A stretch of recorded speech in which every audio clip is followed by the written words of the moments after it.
최초로 성경에서 등장하는 방언은 초자연적인 방언입니다. 성령께서 발설하게 하신 대로 방언을 했는데 이 방언은 외국어였다는 것을 우리가 지난주에 살펴보았고요. 오늘날 은사주의자들이 1장과 연관시켜서 2장을 보기 때문에 성령을 받은 모두가 방언을 한다라고 그렇게 주장을 하는 것인데요. 사실상 은사주의자들의 말에 따르면 예수님의 영접한 그날 모두가 다 방언을 해야 되거든요. 근데 이 자리에 있는 우리 저를 위시해서 여기 성도님들 예수님 영접했을 때 방언했습니까? 안 했죠. 안 했어요. 그리고 우리가 회자하는 하나님의 종들 있잖아요.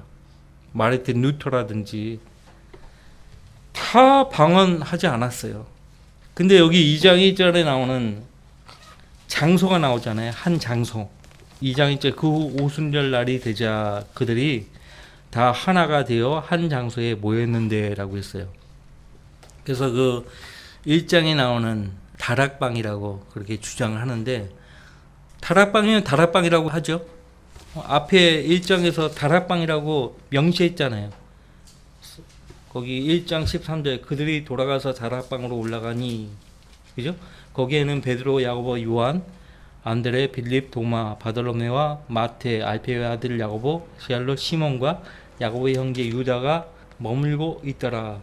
이들 모두가 여인들과 예수의 모친 마리아와 주의 형제들과 더불어 하나가 되어 기도와 간구에 전념하더라. 그래서 2장 1절에 나오는 이 한 장소가 다락방이다라고 하는 거예요. 그러면 다락방에 12사도들만 모여있을 것인가? 아니라는 거죠. 앞에서 1장에서 말한 대로 120명 모두가 모였을 것인데 그러면 2장 2절 말씀부터 보면 그들 2장 3절에 그들 각 사람 위에 머물더니 라고 했잖아요. 그러면 다 방언을 한 거 아니냐 이렇게 주장하거든요. 그것이 아니라는 것이에요. 한 장소예요. 근데 어떤 장소인지 몰라. 어떤 장소인지 몰라요. 밝히지 않았어요. 그렇기 때문에 다락방이라고 하면은 은사주의자들 말이 맞아요. 다락방이라고. 그러면 은사주의자들 주장대로 한시적으로 오순절날 그때만 성령 받은 그들 모두가 다 방언했다라고 말할 수 있어요. 하지만 한시적이에요. 그때 그 이후에는 성령이 임한 사람들에게 방언의 표적을 했다는 그런 역사적인 증거가 없잖아요. 자, 그래서 그 사람들이 또 하나의 알리바이를 만들어요. 이른바 이른비와 늦은비. 이른비는 사도행전 2장의 오순절이고 늦은비는 20세기 초기에 일어난 미국 LA 아주사 거리에서 있었던 그 은사주의 초기 운동이라고 이야기하는 것이죠. 말이 안 되지 않습니까? 그러면 그 이른비와 늦은비 그 사이에 거의 1900년 기간이 흘렀는데 그 1900년 기간 동안에 하나님 섬겼던 사람들은 뭐가 되는 거예요? 뭐가 되는 거예요? 왜 그들에게는 방언의 표적을 허락하지 않았냐고요. 거기에 대해서 해명을 해봐야 돼요. 그 사람들.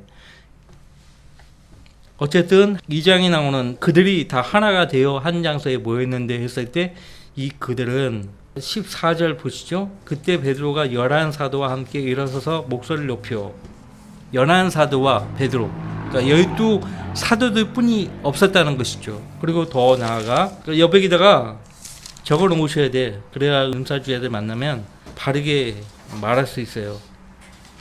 2장 1절에 그들은 2장 14절과 37절에 나오는 12사도들이었다는 거예요.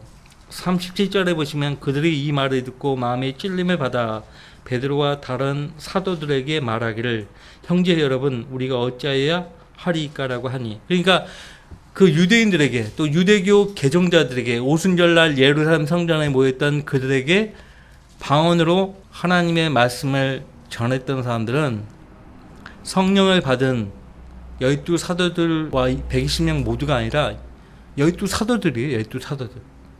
그러니까 12사도들에게 지금 반응을 보이는 거 아닙니까? 그리고 가장 중요한 거는 거기 2장 41절에 그 유대인들이 베드로와 요한 사도들이 전한 말을 기꺼이 받아들였다라고 했잖아요. 받아들인 사람들은 침례를 받더라. 이 41절 말씀을요, 우리식으로 이해하면 혼란에 빠져요. 사도행전 2장의 상황은 유대인 중심의 왕국 복음이 증거된 거예요. 은혜의 복음이 아닙니다. 은혜의 복음이 아니에요. 3,000명의 사람이 더 늘었다고 했는데 3,000명. 이 3,000명 모두가 방언했어요? 안 했잖아요. 그러니까 은사주자들의 그 논리는, 그 주장은 잘못됐다는 거죠. 가장 현실적인 증거는 저와 여러분이에요. 우리가 예수님을 구주로 믿고 영접했을 때 방언하지 않았다는 거죠. 방언의 표적이 일어나는 경우에는 항상 믿지 않는 유대인이 있었다는 거예요. 그 현장에. 그 현장에. 그래서 최초에 등장하는 신약 성경의 방언은 초자연적인 방언이었음을 우리가 부인할 수 없고요. 은사주자들이 사도행전 2장을 가지고 두 가지 주장을 한다고 했죠. 성령 침례 받지 않으면 구원받지 않은 것이고, 그 다음에 성령 침례 받은 첫 번째 증거는 방언하는 것이다. 이 두 주장은 틀린 것이에요. 자, 이제 10장에 가면은 이제 8장 에티오피아 내시, 그 다음에 사마리아인들이 성령을 받죠. 그 다음에 10장에서 이탈리아 코넬루 백부장이요, 베드로 사도를 초대하죠. 그리고 그 초대받은 사람들 모두가 다 사도 베드로가 전한 하나님 말씀을 듣고 믿습니다. 43절에 그분에 대하여 모든 선자도 증거하기를 누구든지 그를 믿는 자는 그의 이름으로 말미암아 죄들의 사함을 받으리라고 하였느니라. 예외 없어요. 유대인들 뿐만 아니에요. 이방인들도 믿으면은 죄들의 사함을 받는다. 베드로가 아직 이런 말을 하고 있을 때 성령께서 그 말씀을 듣는 모든 사람에게 임하시더라. 여기 모여있는 사람들은 이방인들이죠. 그러므로 베드로와 함께 온 모든 할례 받은 믿는 자들이, 유대인들 가운데서 예수님을 믿은 사람들이 성령의 선물을 이방인들에게도 부어주심을 보고 놀라니 이는 그들이 방언으로 말하며 하나님을 높이는 것을 들음이라. 왜? 이방인들이 코넬료 백부장 집에 초대받아 베드로 사도의 말을 들었던 그들이 방언하는 거예요. 왜 방언했을까요? 여기 모든 할례 받은 믿는 자들인데 예수님 믿었을 뿐이지 이방인들이 하나님의 선물을 받는다는 것을 믿지 않았던 사람들이거든요. 무엇보다도 베드로 사도도 하나님께서 다루시잖아요. 환상 가운데서 하나님이 알게 해주시잖아요. 그래서 이 성령의 선물을 이방인들에게 부어주심을 보고 놀랐다고 했어요. 그래서 그들이 확고하게 믿도록 방언으로 말하게 하신 거예요. 항상 믿지 않는 유대인들이 있으면 방언의 표적이 나타났다는 것이죠. 방언의 표적이 나타났다는 것이고요. 그러니까 오늘날 교회 시대에는 유대인들이 거의 복음을 믿지 않기 때문에 방언의 표적이 있을 이유가 없고요. 이방인들 안에서 방언의 표적이 있을 이유는 더더욱 없는 거죠. 성경을 기록된 대로 읽고 공부하면 그 정도를 이해할 수 있어요. 사도행전 19장에도 방언이 나오죠. 사도행전 19장 6절 7절 말씀 보시면은 그들이 이 말을 듣고 주 예수의 이름으로 침례를 받더라. 그래야 바울이 그들에게 안수하니 성령께서 그들을 위해 임하시어 그들이 방언들로 말하며 예언하니 그들은 모두 12명쯤 되니라.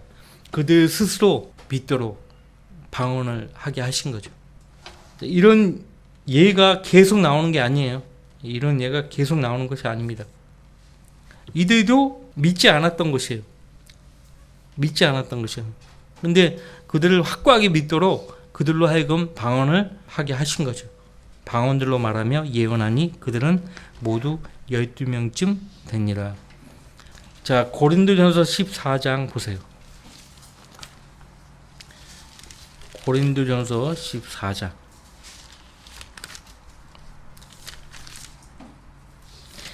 자, 오늘 은사주의자들은요, 이 고린도전서 14장 2절 말씀 가지고 방언은 사람들에게 하는 것이 아니라 하나님께 하는 것이라고 주장합니다.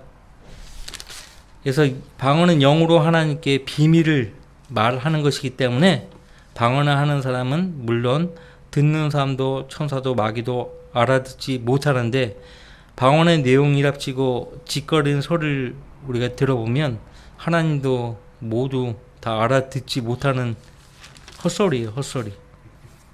14장 1절 사랑을 추구하라. 영적인 은사들을 열망하되 특별히 예언을 할 수 있도록 하라. 이는 알지 못하는 방언으로 말하는 사람은 사람에게 말하지 아니하고 하나님께 하는 것이기 때문이요. 또 어떤 사람도 알아듣지 못하나 그가 영으로 신비들을 말하는 것이기 때문이라. 이 14장의 내용을 쭉 읽어보시면은 바울사도가 방언을 권장하고 있지 않아요. 오히려 그 방언은 지양을 해야 된다. 가급적이면 교회에 주님의 이름으로 모였을 때는 방언을 하지 말라. 만약 하게 되면 누군가가 통역을 하라. 그렇게 말하죠. 그 얼마나 시호를 합니까? 진짜 실제 어디 은사주의 무리들을 가면 통역도 해요. 지금 빈정거리듯이 바울이 말을 하는 것입니다. 14장 2절 말씀에서 개역 개정에 이 알지 못하는 이라는 말씀을 제거했다고 했잖아요. 제거했다고 했잖아요. 그래서 방언을 말하는 자는 사람에게 하지 아니하고 하나님께 하나니 이는 알아듣는 자가 없고 그 영으로 비밀을 말함이니라. 알지 못하는 이것을 삭제시키면은 은사주의자들 주장이 맞는 거예요. 그래서 오늘날 개역 개정을 포함해서 변개된 성경들은요, 이단 교리들을 지지합니다. 오히려 이단 교리들을 지지해요. 여호와 증인, 로마 카톨릭, 은사주의, 칼빈주의 전부 다 지지해요. 우리 한국 김정 성경은 오히려 거짓 교리, 이단 교리들을 절대 지지하지 않죠. 그래서 말이 안 되는 것인데, 공개 토론을 우리가 그동안 월간지에 공개 토론 제안한다고 아무도 응하지 않아요. 왜? 조건을 달았거든요. 단 우리 한국 김정 성경으로 토론해야 된다 이거. 그럼 그 사람들이 토론에 응하겠어요? 응하지 않죠. 그러니까 그 사람 성경과 우리 성경으로 뭘 한다 그러면 싸움밖에 안 돼요. 싸움밖에 되지 않습니다. 통역을 해라. 두세 사람이 차례로 방언을 하고 한 사람은 통역을 해라. 통역을 한다는 말은 뭐예요? 통역을 한다는 말이 뭐예요? 말이니까 통역을 하죠. 외국어니까.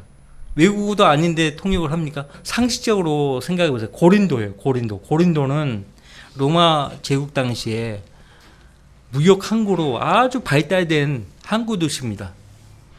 그러니까 세계 전역에서 무역을 하기 위해서 사람들이 모여드는 곳이에요. 고린도 교회에서 있었던 방언의 문제는 외국어들 문제예요.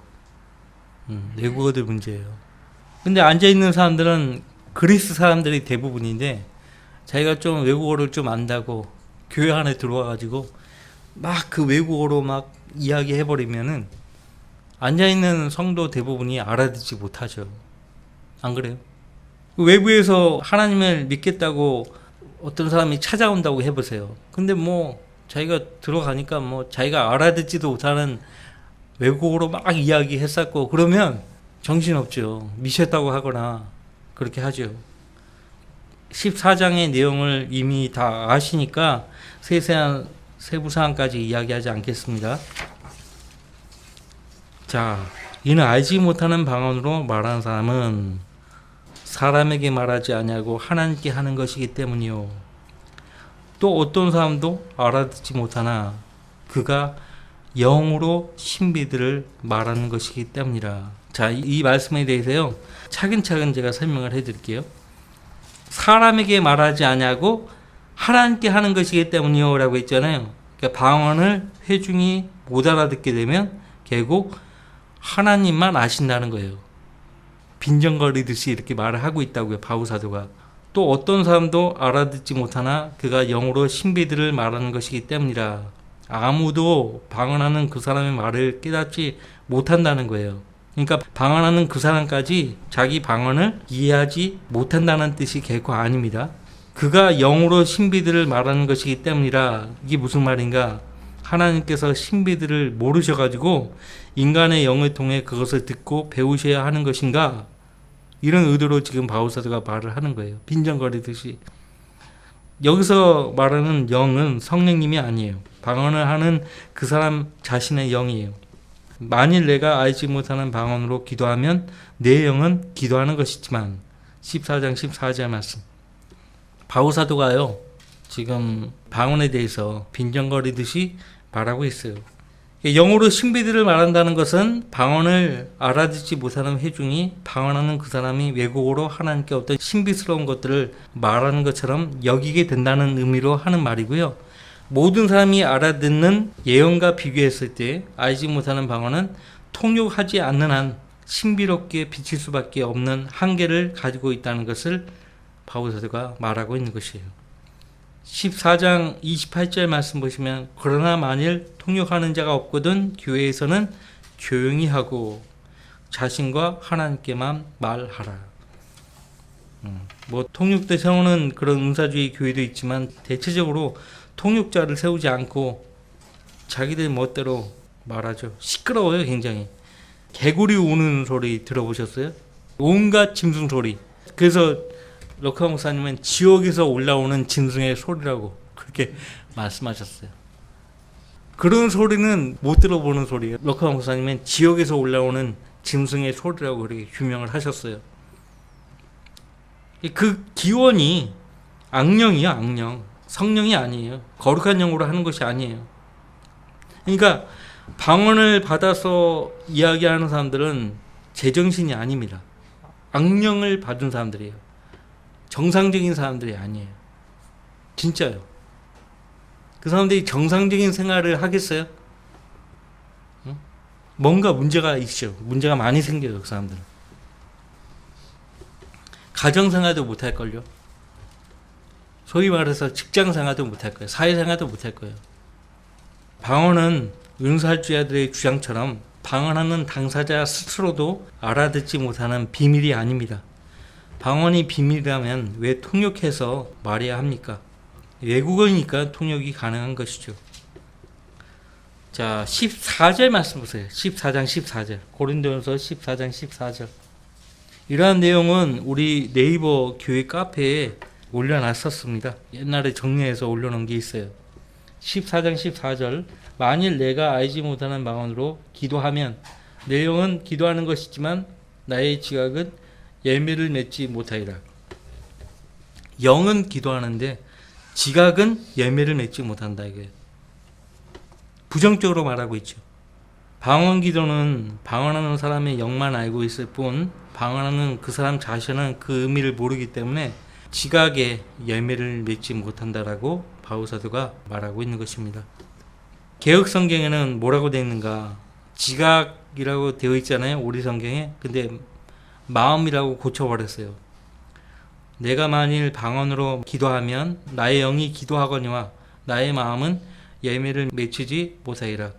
여러분들, 우리가 주님을 위해서 크든 작든 어떤 일을 할 때에 사실 최종적으로는 하나님의 영광을 위해서 하는 것이고, 하나님의 영광을 위해서 우리가 신실하게 하나님을 섬기면, 일을 하면 보상으로 우리 마음에 열매가 주어지죠. 그죠? 안 그래요? 기도한다는 것 자체가 어떤 일을 하는 거잖아요. 하나님을 위해서. 근데 마음에 열매가 맺히지 못한다? 이거 설명해 보라 이거예요. 마음이 아니고 지각이에요. 지각. 알지 못한다는 거죠. 예.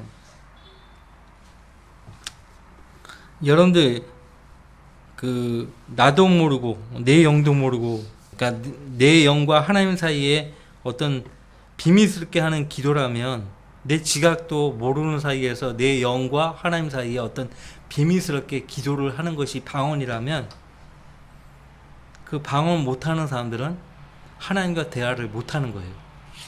하나님께 규제를 못하고 있는 거죠. 그러니까 방언을 늘 하는 사람들은 하나님의 위대한 종으로 비칠 수밖에 없어요. 정말 하나님의 위대한 종으로 비칠 수밖에 없어요. 고린도전서 2장에 보시면은 성령께서 모든 것, 심지어 하나님의 깊은 것들까지도 통찰하시기 때문이라 사람의 일을 그 사람 안에 있는 사람의 영이 아니면 누가 알리요? 이와 같이 하나님의 일도 하나님의 영이 아니면 아무도 모르느니라. 우리가 세상의 영을 받지 아니하고 오직 하나님께로부터 온 영을 받았으니 이는 우리로 하나님께서 우리에게 가압 없이 주신 것들을 알게 하려 하심이라. 이 구절을 가지고 설명하는 거예요. 고린도전서 14장 14절 말씀을 가지고 이 고린도전서 2장 10절로부터 12절 말씀을 근거로 해가지고 접붙이는 거예요. 영은 하나님을 인식하는 기관이죠. 하나님과 교제하는 기관입니다. 우리가 이 영이 죽었잖아요. 예수님이 살려주셨잖아요. 그래서 우리 영은 하나님의 것을 받아가지고 우리 혼에게 전달하는 역할을 해주죠. 그래서 성경은 성령이 하나님의 깊은 것들까지도 우리에게 알려줄 수 있는 분이라고 말씀하고 있어요. 우리 영과 하나님만 아는 비밀 그런 거 없어요. 내 지각으로도 알 수 없는 어떤 일을 우리 영은 비밀스럽게 하나님과 주고받는다? 그런 건 없어요. 그런 건 없어요. 근데 은사주의자들은 그것이 방언이라고 주장해요. 계속. 자기 지각도 알 수 없는 사이에 하나님과 자기 영이 비밀스럽게 교제를 한다 이거예요. 그런 것들은요. 어디에 있냐면 오컬트, 신비 종교에만 있는 거예요. 특히 인도에 가면은 많아요. 사두, 깨달음을 추구한다는 사두. 하여튼 별거 가지고 깨달음을 추구해요. 뭐 조상으로부터 물려가던 머리카락, 이 뭐 손톱, 발톱 하나도 깎지 않고 사는 사람도 있고, 그게 깨달음이에요. 깨달음을 얻기 위해서 자르면 안 된다는 거야. 자기 생각이지. 깨달음을 얻었냐 이거예요. 무슨 깨달음? 들어보면 별것도 아니에요. 그런 사람들이 자기 지각으로도 알 수 없는 어떤 신비스러운 체험들을 하려고 하는 거예요. 이게 무서운 거예요. 사람이 지각이라는 얘기는 의지가 어떤 작용을 하는 거거든요. 그 의지가 작용하지 못하게 하면은 사람이 마귀에게 걸려들 수 있는 절호의 상태입니다. 그러니까 은사주의 집회에 참석하면은 마귀에게 걸려드는 거예요. 그리고 계속 끌려다니는 거예요. 흐리멍텅하죠. 흐리멍텅해요.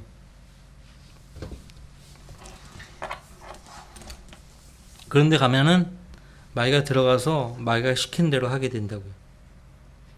신비주의 경계하셔야 돼요. 그 이교도에서 갖고 온 거예요. 여러분들 구약 성경을 보면은 유대인들이요, 이교도들의 그 종교, 바알 종교, 바알 숭배 그런 것들을 따라가는 거예요. 그 신비 체험 그런 거 따라가는 거예요. 하나님은 신비스러운 그 체험하게 하시는 분이 절대 아닙니다. 절대 아닙니다. 고린도전서 14장 19절 말씀 보시면 1만 마디에 알지 못하는 방언으로 말하기보다는 차라리 나의 지각으로 5마디 말을 하여 나의 말로 다른 사람들을 가르칠 수 있기를 원하노라 라고 해서 정확하게 말했죠. 예.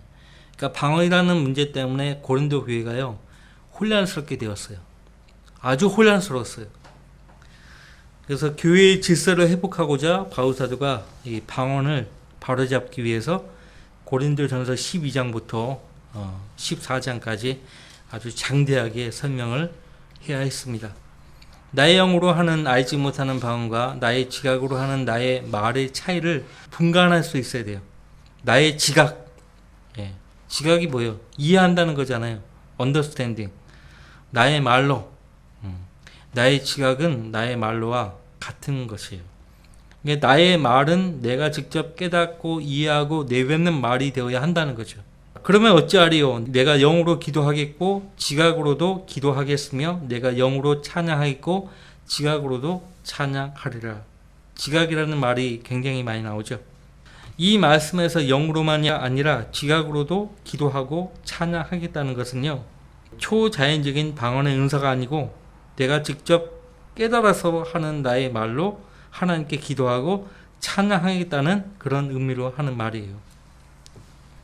자, 만일 내가 알지 못하는 방언으로 기도하면 내 영은 기도하는 것이지만 나의 지각은 예매를 맺지 못하리라는 14절 말씀은요, 19절 말씀에서 설명한 대로요. 거기 내가 알지 못하는 방언으로만 말을 하고 다른 회중이 전혀 알아들을 수 없는 고린도인의 말로 하지 않으면 그들은 내 방언의 뜻을 못 알아듣게 되어서 그들이 세움을 받는 예매를 맺지 못하게 된다는 의미로 바울사도가 말하고 있습니다. 방언은 방언하는 자가 이해하는 외국어입니다. 그리고 사도 바울은요, 이렇게 마무리 짓고 있어요.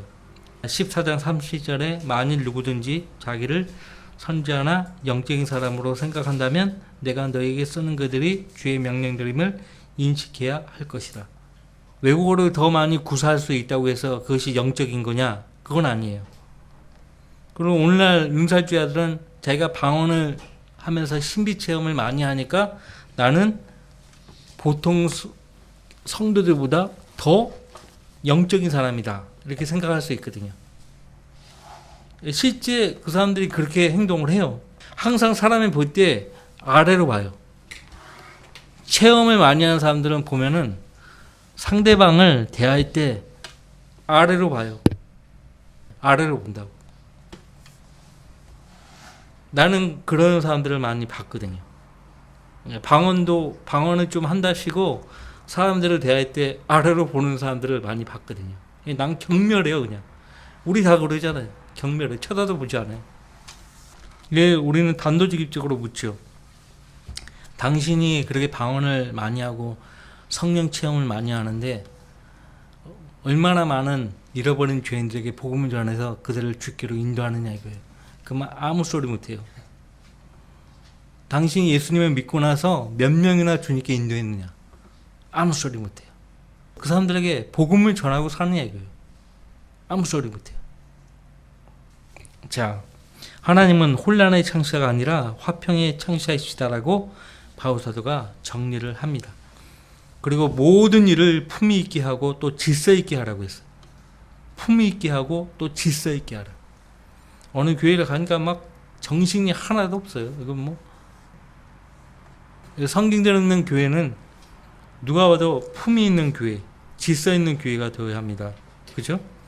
자, 이 고린도 교회에 많은 문제가 있었지만 특히 자매들이 방언을 많이 한 거예요. 그래서 바울 사도가 여자들은 교회에서 조용히 하라고 정리를 했죠. 34절로 35절, 너희의 여자들을 교회 안에서 조용히 하게 하라.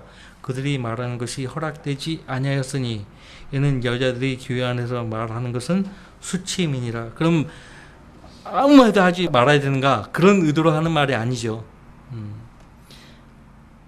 가르치는 것, 권위를 행사하는 것만큼은 하지 말라는 거예요. 가르치는 거. 그러니까 남자들을 가르치는 거, 그런 거 하지 말라 이거예요. 근데 얼마든지 교회 안에 자매들은 가르칠 수 있어요. 주일학교 선생님으로 가르칠 수 있고, 또 디모데전서에 보면은 나이 많은 자매들은 나이 적은 자매들을 가르치라고 했어요. 그렇게 가르치라고 했어요. 그런데 오늘날 방언한다는 사람들 가운데 여자들이 남자들보다 더 많아요. 그리고 교회 안에서 여자들이 방언을 서슴지 않고 행하는 것을 보게 되죠. 근데 바울 사도는 수치라고 못을 박았습니다. 자, 다 같이 기도 제목 보세요.